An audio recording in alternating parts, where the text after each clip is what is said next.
you brought up the Marvel MCU, Marvel Comic Universe, which you have been a part of now for quite some time. And I am familiar with this story, and I'm going to ask that you retell it to some degree. But initially, you got into the way you got into the universe, you didn't have very long to decide whether or not you were in on playing War Machine. Just a couple of hours, No, the powers that be, the decision makers, the Wizard of Oz, they called you and said, "Hey, Don Cheadle, you have 2 hours. Are you in this Marvel yeah, comic thing or not?" So take me back to that moment. What did that feel yeah, like, and what were some of your initial reservations about signing on for initially what is 6 pictures to play this character for over a decade? yeah. Well, it was something that I had gone in on early. Like I went in to meet on the first Iron Man when it all first started, and half of the people wanted to cast me, half the people wanted to cast someone else, and that was sort of and it went Terrence's way. And then after the first film, I, wasn't really intimately aware of everything that happened inside, but I knew that there had been a parting of ways between the two of them. And I got a call very soon after that, and was told this is something that we're not going to leave open for a while. We have to move forward, and we want to do it quickly. And if you don't do it, trust me, we're calling somebody right behind you. So we're offering it to you now, and it's 6 movies, and it's a couple of Iron Mans. It's like 4 Avengers or 4 Iron Man, 3 Avengers. I forget exactly how it broke down, but it was 6 movies, and I'm doing the math in my head, and I'm like, that could be 12, 13 years. And I said, well, what's going to happen with the character? What's the arc? What's the journey? They're like, we don't know, but you're going to be in them. Do you want to do it or not? And I said, well, it's kind of hard to. I'm at a laser tag birthday party with my daughter. They were like, oh, well, take 2 hours then. Go ahead. You have plenty of time. And, between hiding behind stuff and pew, pew, pew with, my wife and kids, we were just discussing, like, should we take a flyer on this? And ultimately decided to do it. And, here we are, like you said, 13 or something years later, 14 years later. I don't even know how many years later. Yeah. So I've always wanted to know this. So how does it work when you sign onto a multi-picture deal? Are you negotiating what you'll be paid for every picture at that moment, or does that change with every picture? How does it work?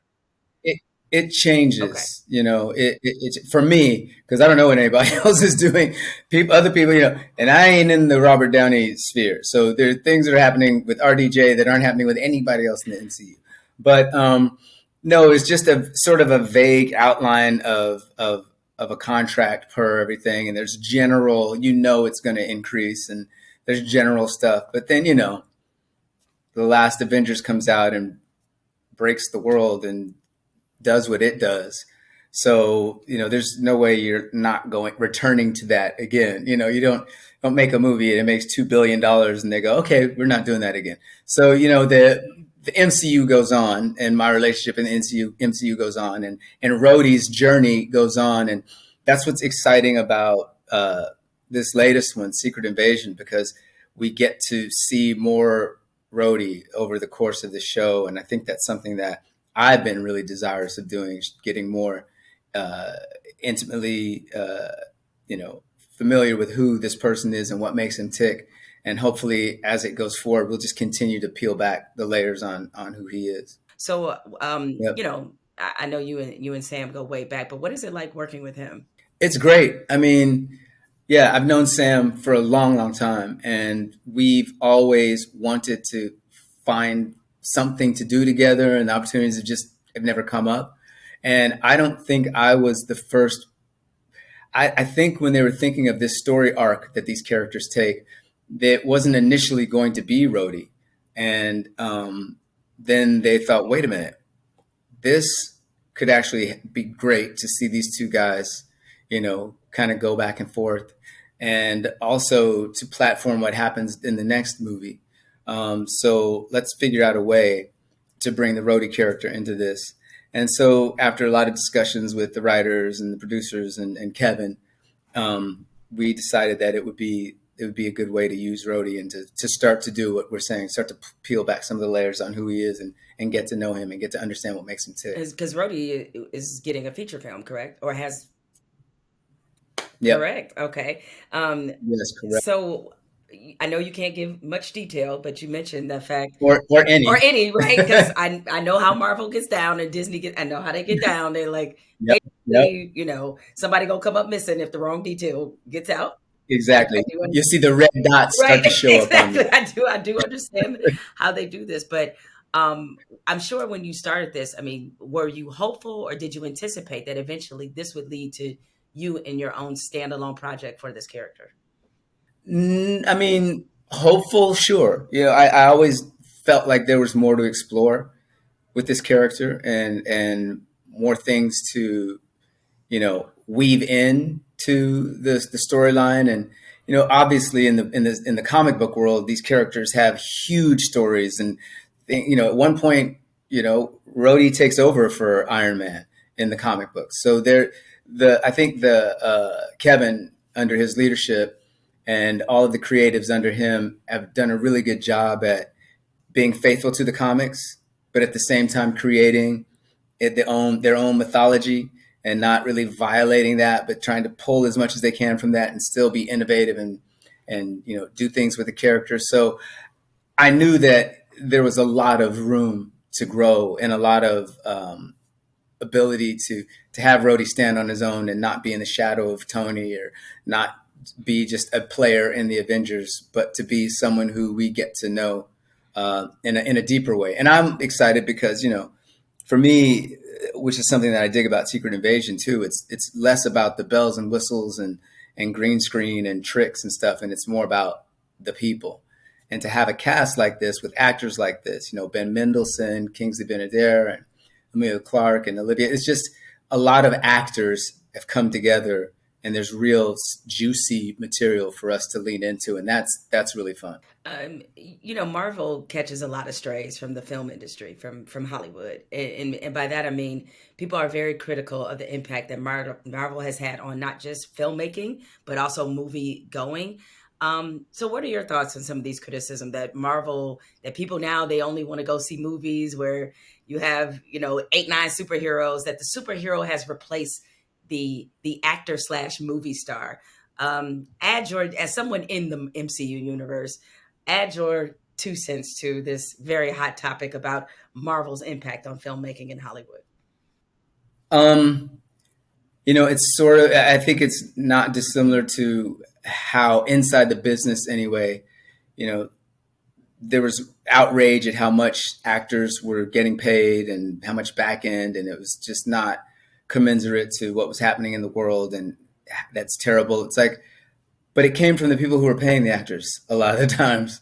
And I think there's people can be upset, I guess, about the landscape and the environment that's out there, but it's not like it's because of Marvel.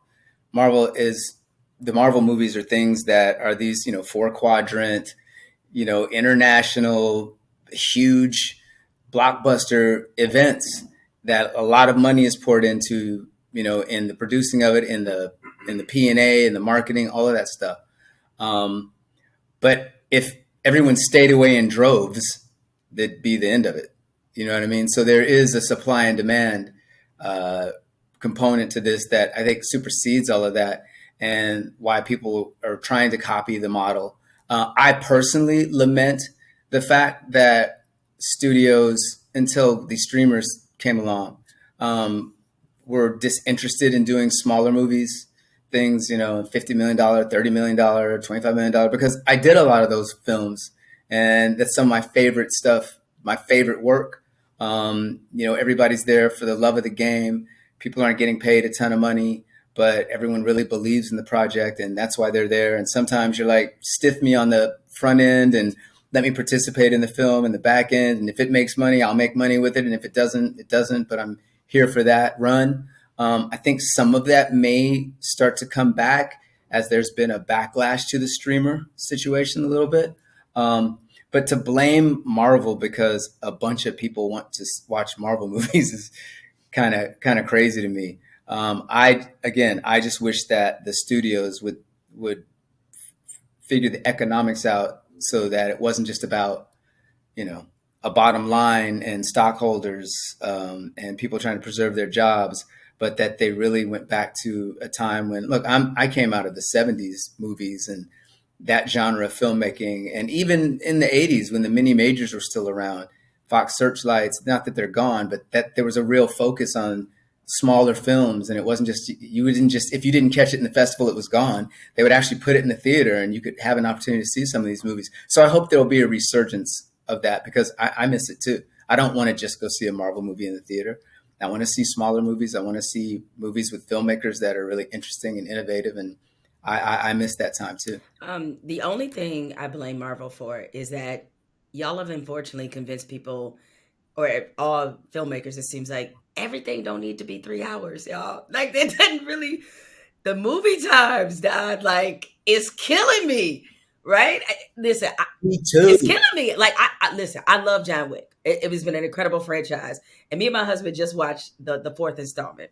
And I swear to God, I don't think I've seen that many people get murdered in a movie in a long time. But that's neither here nor there. But I did not know this movie was damn near 3 hours. I was like, so he just shooting people for 3 hours? I was like, John Wick, did you really? That's a lot of That's a shooting. lot of shooting. Did you really need to be Yeah. 3 hours? And I just noticed the runtime for these movies. Just why?